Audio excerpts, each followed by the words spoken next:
yerləşdiyinə görə bəli, Afrika demək olar, yəni ən isti şeydə qitədir. Bəli. Ən isti materikdir. Hə. Burada da ki, mənim əsasən, yəni günəş ən çox, yəni bura vurur. Bunun da ki 160-220 kalori deyirlər də, kalori arasında dəyişir. Kilokalori. Bir də ki mənim bu istilik alır da.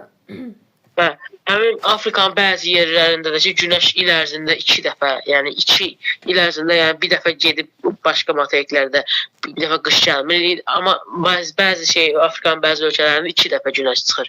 Ona görə də ki, o həmin ərazilərdə il boyu temperatur 20 dərəcədən aşağı düşmür. Mənim sonra Afrikada yağıntılar çox olur, yəni çox yağır. Tərxan iki tərəfdə olur deyə, belə deyək də, həm şimaldan var tropik, həm də cənubda da var. Məsəl üçün Avrasiya materikində yuxarıdadır da, məsələn subtropik deyirik də, eləmi? Belə deyək də təkrarlanmır, amma Afrikada ekvator xətti kəsdiyi üçün iki tərəfi. Tropiklərdə təkrarlanır, subtropiklər də təkrarlanır, bəli. İqlim quşaqlarının çoxu təkrarlanır, belə deyək. Sonra mən Mərkəzi Afrikaya da mənim daha çox, yəni ən çox Mərkəzi Afrikaya yağıntı düşür və yaxud da paylanır. Və bu Mərkəzi Afrikada da yəni ən belə çox olaraq, necə deyim, günəş radiasiyası səpələnən günəş radiasiyası sayılır. Yəni ona görə sayılır ki, səpələnən günəş radiasiyası buludlar daha çox yüksəkdə olur. Buludlar yəni daha çox aşağıda olanda düz günəş radiasiyası, yuxarıda olanda səpələnən günəş radiasiyası olur.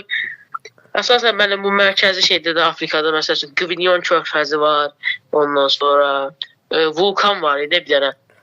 Vulkan adı neydi o? Vulkan adı. Kamerunuydu, neydi? Kilimanjaro haradaydı? Mənim Afrikada. Afrikadadır, soruşdum. Mənim neysə, mənim Qvinyon Kamerun var mı? Mənim var məncə. Kamerun, Qvinyon körfəzi. Bundan da ki, mənim illik, bəli, illik yağıntı miqdardakı, bəli, illik yağıntı miqdardakı 10.470. Afrikada həm də dünyanın ən nəyi var idi, ən isti yeri. Hələm hansı səfərdə Samir? Mənim Yenə deməyin ki, yadınızdan çıxdı. Keçən dərs. Bir dəqiqə. Tripoli. Axı. Tripoli, bəli. Nə qədər idi ki, nədir bu istilik? Müsbət? 74. Yox. 56 deyil. 58. 58. Sonra ben bu Afrika'da yani dedim 10.470 milimetre yağıntı düşür. Ondan sonra Afrika'da yani simmetrik yani ekvatoryal mesela fəsilər falan simmetrik yerləşir. Yani bunun misalı odur ki, mesela şimal tərəfdə əsasən yani olmalıdır, soyuq yerler olmalıdır, cənubda isti, ama Afrika'da əksinədir. Şimalda iyul, avqust, yani cənubda da sentyabr, oktyabr, noyabr, dekabr, yanvar, fevral falan bu fəsillər olur.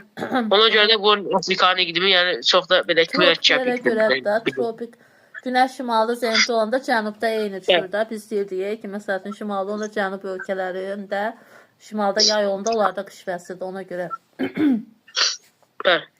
Bir də Afrikada dağlar, biz indi iqlimdən danışıq da, dağları bildik, Kap-Əjdaha dedik, bir də Atlası dedik. Atlas cavanda Kap-Əjdaha qədim dağlar, çayı Kongodur. Sonra başqa çaylar da var mı Afrika? Olmaz, var ama. Çayları var da, ən çox Kongo çayının adını çəkirik. Sonra Qırmızı dənizi göstərə bilərik mi? Daxili dənizi, hə. Və qırılma zonasında yerləşir.